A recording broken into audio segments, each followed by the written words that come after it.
आगाज अच्छा तो अंजाम अच्छा। पहली गेंद पर छक्का के पत्तों की तरह मुश्किल ही नहीं नामुमकिन नजर आता है।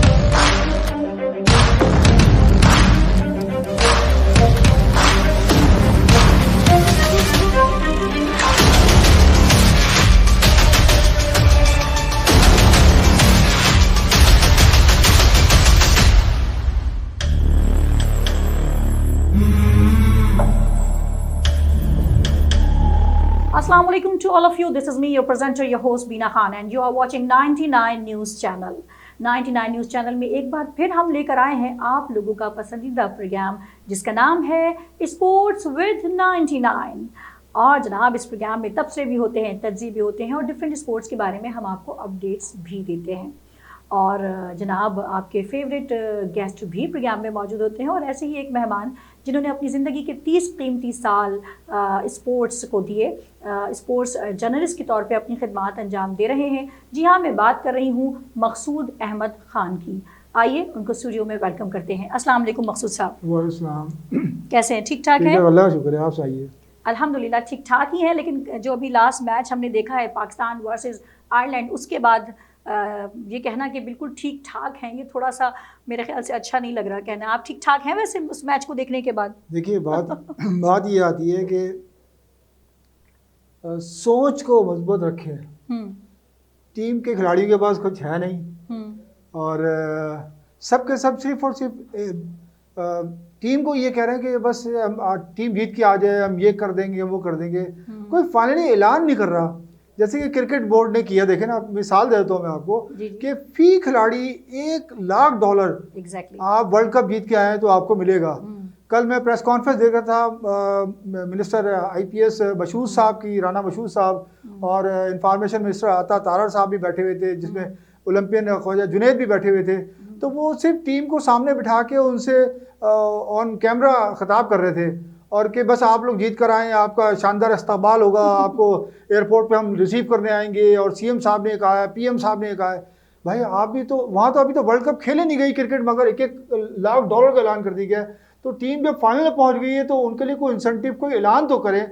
और जैसे कि आप उनकी जॉब्स का मसला है, उनके रोज़गार के मसाइल को सॉल्व करने की बात करें, उनको आप कुछ कैश अवार्ड की बात करें, कुछ प्लॉट देने की बात करें ताकि उनका मुराल ऊपर हो। और जो दो फेडरेशन बनी हुई लड़ रही हैं उनका फैसला हो जाना चाहिए। बिल्कुल। और इसकी वजह से खिलाड़ी को नुकसान हो रहा है। देखिए ये वो हॉकी है जिसने पाकिस्तान को पूरी दुनिया में सब्ज किया और हर जगह दुनिया में फ्लैग आपका लहरा रहा है। और मैं पिछले साल हॉलैंड, यूरोप वगैरह गया था क्रिकेट कवर करने के लिए, तो वहाँ पे जिससे बात करो गोरा ये कहता था कि हम सिर्फ हॉकी की वजह से पाकिस्तान को जानते हैं और स्क्वॉश की वजह से पाकिस्तान को जानते हैं या खान को जानते हैं। तो आप लोग सब समझते हैं कि स्क्वॉश खान की वजह से चल रही थी और हॉकी तो अभी तक भी गोरा डरता है कि अगर इनके पेट भर दिया जाए, इनके मसाइल सॉल्व कर दिए जाए तो हॉकी में पाकिस्तान टॉप जाएगा। तो मैं बड़ा खुश हो रहा था वहाँ पे खड़े होकर किसी से बात करते हुए। वो क्रिकेट पे बात नहीं कर, जबकि क्रिकेट ही कवर करने गया था मैं। तो मैं अपनी हुकूमत से भी रिक्वेस्ट करता हूँ कि प्लीज़ खिलाड़ियों के ऊपर तवज्जो दें। देखिए बहुत आराम से हॉकी को कंट्रोल किया जा सकता है। पहले स्पोर्ट्स में हॉकी ये होता था कि एजुकेशन और स्पोर्ट्स मिनिस्ट्री एक होती थी, और जब से स्पोर्ट्स मिनिस्ट्री और एजुकेशन मिनिस्ट्री अलग हुई है उसकी वजह से प्रॉब्लम शुरू हुई। क्योंकि हर खिलाड़ी जो है वो डॉक्टर नहीं बन सकता, इंजीनियर नहीं बन सकता, क्योंकि बहुत से ऐसे स्टूडेंट होते हैं जिनकी एजुकेशन कमज़ोर होती है। तो उनको फिर आप मार्क्स देकर उनको, जैसे कि पहले होता था कि एडमिशन मिलते थे कॉलेज, यूनिवर्सिटीज में, स्कूलों में स्पोर्ट्स की बेस पे बिल्कुल मिलते थे। तो वो खिलाड़ी जो था ना, खिलाड़ी बनता था वो। अब पेरेंट्स चाहते हैं कि भाई मेरा बच्चा जब जॉब्स नहीं है तो मैं क्यों उसको खेलने के लिए छोड़ूं। अच्छा, कहते हैं कि जी हॉकी में पैसा नहीं है। अगर हॉकी में पैसा नहीं है तो दो फेडरेशन क्यों लड़ रही है? पैसा बहुत है, ऐसी बात नहीं है, पैसा बहुत लगाया नहीं जा रहा जी, पैसा खिलाड़ी में लगाया जा रहा। फेडरेशन टूर कर रही है, सेक्रेटरी बदली किए जा रहे हैं हर साल 2 साल बाद, मगर खिलाड़ी बेचारे के वहीं खड़े। और अच्छा, अब जो हॉकी रह गई है उसमें खिलाड़ी जो है ना वो खुद भी मेहनत नहीं करना चाहता। वो कहता है यार मिलता क्या है। तो वो सिर्फ और सिर्फ असर और मगरिब के दरमियान ग्राउंड पे आते हैं और ट्रेनिंग करके चले आते हैं। पहले खिलाड़ी थे ना वो सुबह फजर की नमाज पढ़ के जो स्टार्ट लेते थे तो वो सुबह 2 घंटे ट्रेनिंग करते थे, फिर बीच में 1-2 घंटे अपने पढ़ने गए या फिर छोटे मोटे काम किया, फिर जाके आते थे 2 बजे के बाद से। तो वो वक्त भी हमने देखा कि मगरिब तक हॉकी खेल रहे होते थे। बिल्कुल ऐसा ही है। और ना कोई मोबाइल होता था, ना ट्रैवल का कोई इंतजाम होता था, बसों से लटक के आते थे, बसों से लटक के जाते थे। तो खुदारा प्लीज़ अपने मुल्क के लिए खेलें, बिल्कुल अपनी जेब के लिए ना खेलें। आप जिस दिन अपने मुल्क के लिए खेलेंगे उस दिन आपकी जीत आपका कोई नहीं रोक सकता। और माशाल्लाह अभी आपकी टीम जो है ना वो खेल रही है। बिल्कुल, अभी तो ठंड पै गई है। अजलान शाह हॉकी टूर्नामेंट आज उसका फाइनल है जनाब, और जापान के खिलाफ है और नाकाबिले शिकस्त है। मतलब हैरान कुन बात है कि उनको तो मैं उनको सलूट कहूंगी जो हमारे सबसे ऊपर है जी। एग्जैक्टली, जबकि उनको इतनी पेमेंट नहीं दी जा रही, उनकी इतनी फैसिलिटीज नहीं है जितनी कि हमारे क्रिकेटर्स को दी जा रही हैं। बीना साहब मैं आपको बता दूं कि टीम आखिर वक्त तक फैसला नहीं हो रहा था कि कराची वाली जाएगी। 2 कैंप लगे हुए थे, एक इस्लामाबाद में एक कराची में। एक फेडरेशन वहां बैठी हुई इस्लामाबाद में, एक सेशन कमेटी इस्लामाबाद में बैठी है, कराची में बैठी हुई है। आखिर वक्त तक फैसला नहीं हो पा रहा था कि क्या होने वाला है। यही चीज तो उसके बाद भी टीम जाकर देखिए ना किस तरीके से उसने हाइप क्रिएट की और जिस मार्जिन से 23 से जीतते रहे। नाकाबिले शिकस्त हैं भाई माशाल्लाह, और अभी फाइनल खेल रहे हैं अभी। तो मैं तमाम जितने भी ओलंपियंस हैं उनसे भी कहूँगा, जो पुराने एक्स हैं, जब भी उनसे बात करता हूँ किसी रिपोर्टिंग के हवाले से या कोई इंटरव्यू करने के लिए, तो वो कहते हैं कि हॉकी की बात ना करें भाई। जिस हॉकी ने आपको दिया है आज, जिस मकाम पे आप उस हॉकी की वजह से आप अगर ये बात करेंगे तो पीछे आने वाले जो हमारी नस्लें हैं वो क्या कहेंगी कि हॉकी का क्या किरदार था, क्या रोल था। आप लोगों को चाहिए, बिल्कुल कौमी खेल है और बच्चे उधर उस तरफ इंटरेस्ट ही नहीं लेते, उस तरफ जाना ही नहीं चाहते। जी हाँ, तो उनको चाहिए कि वो आए ऑन द स्क्रीन और आके बताएं, भले वो कहानी के तौर पर सुनाएं आप कि हमने रोम ओलंपिक कैसे जीता और 94 का वर्ल्ड कप कैसे जीता, ओलंपिक हम कैसे तैयारियां करते थे। ये चीज़ें बतानी चाहिए बच्चों को, कहानी के तौर पर बताएं, क्योंकि आप जीते हुए खिलाड़ी हैं। ये ज़रूरी नहीं कि सारी ज़िंदगी वही खिलाड़ी जीतता रहे, दीगर ममालिक भी कोशिशें करते हैं, स्ट्रगल करते हैं, आगे आते हैं, मगर आप अपने कौमी खेल के साथ ज़्यादती ना करें। और मैं बड़ा शुक्रगुजार हूँ 99 चैनल का कि उन्होंने मुझे इस टॉपिक पे हवाले से मुझे बुलवाया और मैं आज बैठा हूँ आपके सामने, क्योंकि मेरा तो बड़ा दिल ख़राब होता है कि जो इस मुल्क में स्पोर्ट्स के हालात हैं, बिल्कुल पॉलिटिक्स को छोड़ दें, पॉलिटिक्स ना करें, पॉलिटिक्स स्पोर्ट्स में नहीं होना चाहिए। स्पोर्ट्स को प्रमोट करें, हमारी नई नस्ल जो है वो ऑटोमेटिकली ऊपर आएगी और पाकिस्तान का नाम रोशन करेगी। जी बिल्कुल जी जनाब, और वाकई हॉकी वालों ने तो हमारे दिल में जो है ना, हमारे कलेजे में ठंड डाल दी है। लेकिन हम वापस आते हैं क्रिकेट की तरफ, क्योंकि हम बड़े अफसुर्दा हैं। जैसे कि आप सबको पता है कि पाकिस्तान क्रिकेट टीम जो है वो जनाब आयरलैंड के दौरे पे गई हुई है और कहा जा रहा था कि ये वो स्क्वाड है जो ये कर देगा, वो कर देगा, तबाही फेर देगा। और अभी कुछ दिन पहले ही तबसरा कर रहे थे जनाब, हमारे पड़ोसी मुल्क के बड़े फेमस प्लेयर हैं, क्रिकेटर हैं, इरफान पठान। मैंने अपने लास्ट प्रोग्राम में उनको कवर भी किया, उनके तबसरे को। इरफान पठान कह रहे थे ये जो स्क्वाड है, ये जो आयरलैंड और इंग्लैंड के लिए जो स्क्वाड का ऐलान किया गया है, धमाकेदार है, तबाही फेर देगा और इसी में से लोग T20 वर्ल्ड कप में आएंगे। यही खिलाड़ी 19-20 के फ़र्क के साथ, यही ऑलमोस्ट यही टीम यकीनन T20 वर्ल्ड कप भी खेलेगी। तो जनाब वर्ल्ड कप में तो इनसे डरना चाहिए, ये वो। और जनाब पहला T20 मैच जब हुआ आयरलैंड के साथ तो हम डर गए। देखिए बात ये बिना साहब बता दूं आपको कि डरने की बात नहीं है, लेकिन टीम हमारी बता दूं आपको। देखिए हम कहाँ कमज़ोर है पता है, यूनिटी नहीं है टीम में। यूनिटी तो है ही नहीं, बिल्कुल नहीं।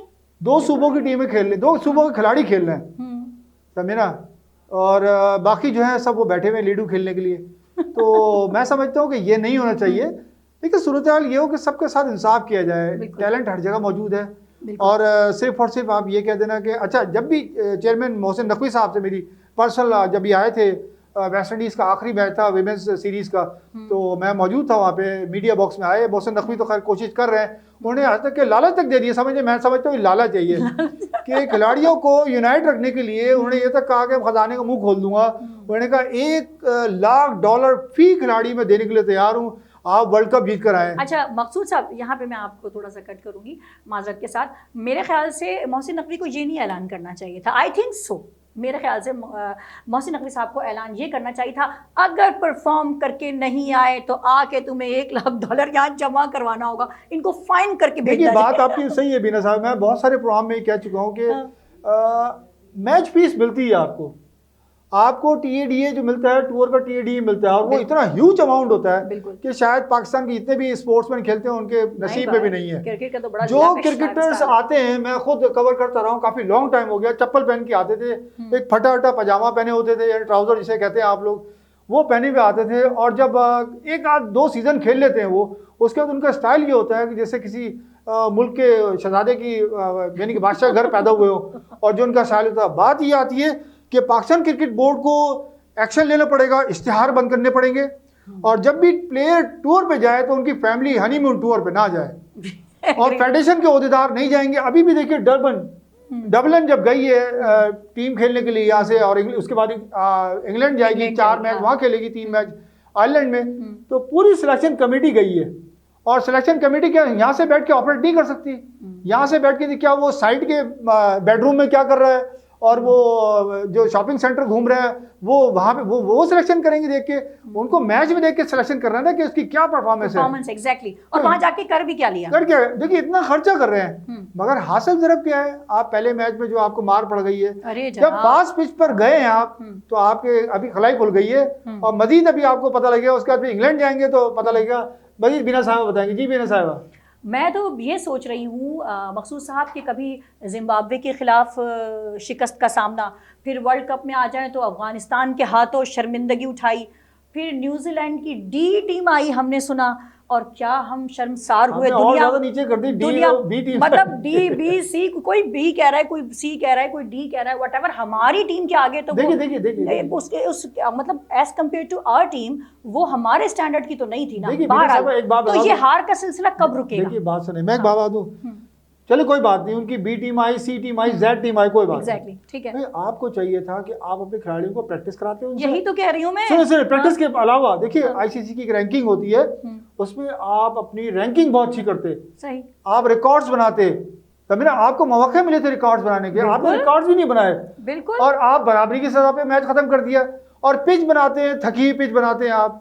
अब जब आप इंग्लैंड में खेलेंगे, अब अमेरिका में वर्ल्ड कप है यकम जून से, तो वहाँ क्या हाल होगा आप सोचें, समझे ना, वहाँ पे फास्ट पिच पे खेल नहीं पाएंगे। अच्छा टीम हमारी नो डाउट टीम बहुत अच्छी है, बहुत अच्छे, दुनिया के फास्टेस्ट बॉलर हमारे पास मौजूद है, जिससे इंडिया की टीम भी डरती है। अच्छा हमारे खिलाड़ी को प्रॉब्लम ये है कि उनको थोड़ा सा शेखी कर दिया जाए, जैसे इंडिया गए, जो इंडिया ने बड़ा उनको हाइप क्रिएट की, उनको वो चने के झाड़ पर चढ़ा दिया, जब मैदान में आए तो फुस निकले, वो चलावा कारतूस। आप बिरयानी पे नजर रखी हुई है, 12 बिरयानी का प्याला दिखाए जा रहे थे वो इश्तिहार में, तो नो फोकस उनका वहीं था, खाने पीने पे और टूर पे था, मगर मैच के ऊपर कोई फोकस नहीं था।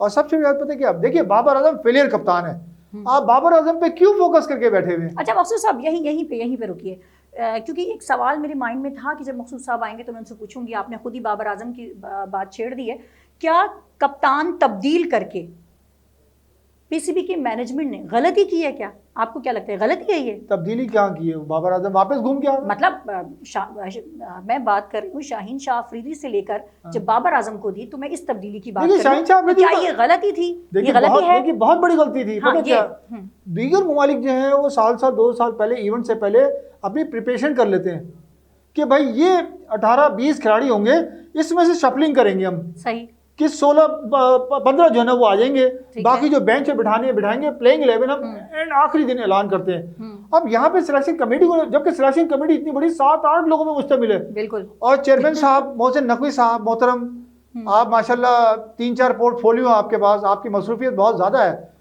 बात ये आती है कि सिलेक्शन कमेटी 2 से 3 अफराद पे रखिए, बिल्कुल, ताकि फैसला करने में आपको आसानी हो। एग्जैक्टली। और एक चेयरमैन सिलेक्शन कमेटी, उन्होंने एक सिलेक्शन कमेटी चेयरमैन बनाया नहीं है, अगर वो सिलेक्शन कमेटी चेयरमैन अपने पास, वो बहौल आप अपने पास भी अगर रखते हैं तो कमेटी तो बना के आपके पास फॉरवर्ड करेगी ना, आपको दस्तखत तो आप ही करोगे। आप कहते हो कि मैं तो चेयरमैन कमेटी का सिलेक्शन नहीं हूँ, सिलेक्शन कमेटी का चेयरमैन ही बनाया मैंने, तो यही फैसला नहीं हो पा रहा, सबसे बड़ी बात। और दूसरी बात कि आप 1 साल अभी आखिर टाइम तक भी अभी भी आपको फाइनल नहीं है कि टीम कौन सी आपने खिलानी है।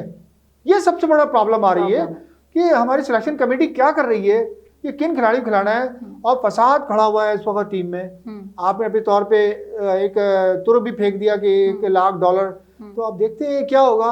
बात यह कि एक फेलियर कप्तान को, जो आपने शाहीन शाह अफरीदी के साथ किया वो एक मजाक था, आपको पता है, एक बड़ा फास्ट पिच पे आपने भेज दिया शाहीन शाह अफरीदी कप्तानी, कोई नो हाउ नहीं थी, आप न्यूजीलैंड भेज दिया, न्यूजीलैंड के बाद फिर वो ऑस्ट्रेलिया गए, फिर आने के बाद आपस में इख्तलाफ ये हो रहा है, प्रेस कॉन्फ्रेंस की जा रही है बाकायदा कि बॉलर हमारा साथ नहीं दे रहे थे और बॉलर कह रहे हैं बैट्समैन हमारा साथ नहीं दे रहे थे। तो होना ही था ना, यानी कि मीडिया में ये तो होना था, एक तो अंदर होता ना ये तो खुल के प्रेस कॉन्फ्रेंस में की बात कही जा रही है। अब तो खुल के होगा ना, अब तो सिचुएशन, क्योंकि जब शाहीन शाह अफरीदी को हटा के और जब बाबर आजम को दोबारा लाया गया तो हमने तो तभी कह दिया था कि अगर शाहीन शाह अफरीदी को कप्तान बनाना भी था तो आप ऐसा करते कि थोड़ा टाइम देते उसको, 5, 7, 6 महीने का टाइम देते, तब तो थोड़ा सा ग्रूम हो जाता वो।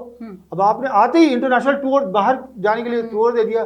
पाकिस्तान में होता अगर वो कोई टीम खेल रही होती उसको अगर दे देता तो समझते हैं कि यहाँ पे थोड़ा सा बकअप होता और मोराल सेट हो जाता, मीडिया भी थोड़ा थपक कर उसको सेट कर लेती, मगर आपने इंटरनेशनल टूर भेज दिया। बिल्कुल सही कह रहे हैं। अच्छा मकसूद साहब, प्रोग्राम का वक्त थोड़ा सा कम रह गया है तो मैं बस छोटे छोटे 1-2 सवाल आपसे पूछूंगी।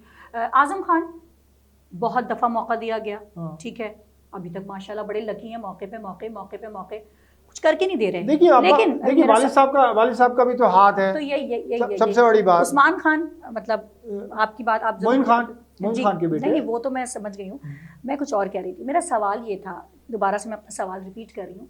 आजम खान को बार बार मौके दिए गए, जनाब इतने मौके, बहुत लकी होते हैं जो लोग जिनको इतने मौके मिलते हैं, रीज़न जो भी था उनको बार बार मौके दिए मगर वो परफॉर्म नहीं कर रहे। उस्मान खान जिन्होंने बेचारे ने यूएई को छोड़ के पाकिस्तान के लिए जनाब फैसला किया, डिसीजन लिया कि जनाब मैं अपने मुल्क के लिए खेलूंगा, उसको पहले मैच में आयरलैंड के खिलाफ बाहर बिठाया गया। इस पे मुख्तसर सा जवाब आप। भाई ये गलती थी उस्मान खान की, खुद की गलती है। अल्लाह ने आपको इज्जत दी हुई थी, आप यूएई से खेल रहे थे आप, और यूएई कोई हल्की जगह नहीं है। समीना, खुदा ने आपको इज्जत दी थी, फैसला गलत ना किया करें। अब आप एज के जिस हिस्से में थे आपको यूएई की तरफ से खेलना चाहिए था, आपने गलती की। आप पाकिस्तान चल देखें, आपको पता भी है कि यहाँ आपके साथ जाती हो रही थी तो आप बाहर खेलने के लिए गए, खैचमतानी लगी हुई थी, तो फिर आप वापस आए। आपको अंदाजा भी है कि अगर आप रहे भी टीम में तो 1 या 2 मैच के बाद आपके साथ जो हाल होगा वो अभी आप देख लीजिएगा।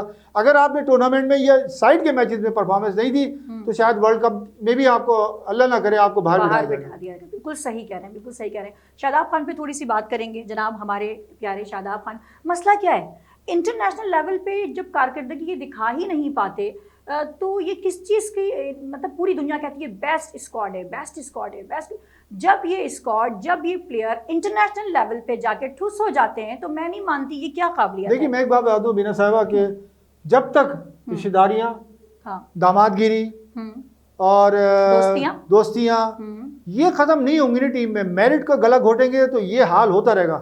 ठीक है, क्यों कि आपकी 25-26 करोड़ की आवाम है, तो बाकी जो खेलने वालों के भुट्टे बुन रहे हैं उनको क्या, जबकि आपके हर दूसरे बच्चे को आप कहेंगे कि उनके वो खून में क्रिकेट शामिल है।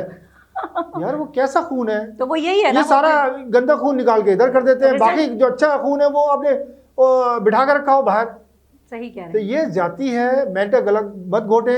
अभी डोमेस्टिक क्रिकेट का हाल बहुत बुरा है समीना, आप देख लीजिए मुसलसल क्लब और है ना स्कूटी नहीं होकर दे रही है, डोमेस्टिक क्रिकेट का स्ट्रक्चर बहुत तबाह हुआ है। और one man show Azam Khan, यहाँ भी वही आजम खान है जो कि थिंक टैंक बने हुए हैं कराची क्रिकेट पे, और वो मनमानियाँ करते फिर रहे हैं। नदी उमर साहब को चाहिए कि वो चेयरमैन इस कराची क्रिकेट एसोसिएशन के हैं, उनको चाहिए कि वो सबसे मिले और क्लबों की स्कूटनी प्रॉपर तरीके से कराएं, ताकि नया जो स्टाफ है आना है उसको ऊपर आना चाहिए और टूर्नामेंट होना चाहिए और सूबे की और शहर की क्रिकेट बेहतर हो सके। जी बिल्कुल, थैंक यू सो मच, बहुत अच्छा लगा आपसे बात करके। मकसूद साहब, प्रोग्राम का वक्त ख़त्म हुआ जाता है और बहुत बहुत अगेन शुक्रिया कि आप हमारे प्रोग्राम में आए और आपके आने से बहुत अच्छा लगा और बहुत सारी मेरी नॉलेज में इजाफा हुआ और बहुत कुछ यकीनन जो हमारे देखने वाले हैं उनके लिए भी आपकी गुफ्तगू बहुत मुफीद साबित होगी। थैंक यू सो मच, बहुत शुक्रिया। जी जनाब, प्रोग्राम का वक्त इख्तिताम की तरफ रवां दवा है और एक दफ़ा फिर मैं आपको बताऊं कि पाकिस्तान और आयरलैंड के दरमियान 3 T20 मैचेस की सीरीज़ जारी है। पाकिस्तान ने जनाब पहले T20 मैच में आयरलैंड के हाथों शिकस्त उठा ली है, जो कि बहुत अजीब है, बहुत अफसोसनाक है, बहुत शर्मनाक है। बहरहाल अब हमारी दुआ है कि बाकी की जो 2 मैचेस आयरलैंड के ख़िलाफ़ रह गए हैं, इंशाल्लाह पाकिस्तानी क्रिकेट टीम उसमें फ़तह के करीब जाए और फ़तह के निशान को छुए। आमीन सुमा आमीन, और यूनिटी बरकरार रहे। अब तक के लिए बस इतना ही। अगर आपको हमारा प्रोग्राम अच्छा लगा है तो जनाब हमारी वीडियो को लाइक कर दीजिएगा, कमेंट भी कीजिएगा और हाँ जनाब चैनल को सब्सक्राइब करना बिल्कुल भी मत भूलिएगा। So keep watching sports with 99। बीना खान को दीजिए इजाज़त। अल्लाह हाफिज़।